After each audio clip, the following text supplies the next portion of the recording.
service for cooling. Got it jumped out right now.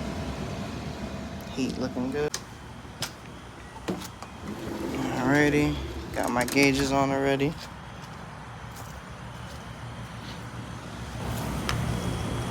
Slightly low on the superheat.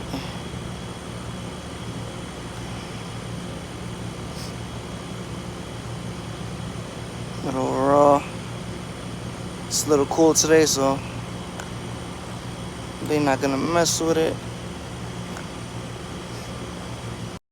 My apologies, guys. I forgot to show you how dirty the condenser was at one point, but there's still a piece of it that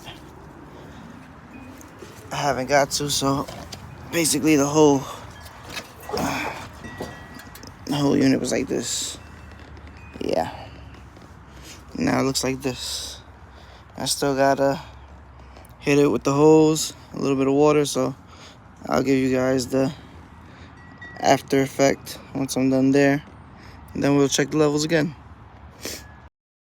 Use some of this coil cleaner right here for the condenser, and if you got a hose spigot that doesn't work, this one has calcium buildup. Get yourself one of these, come in handy.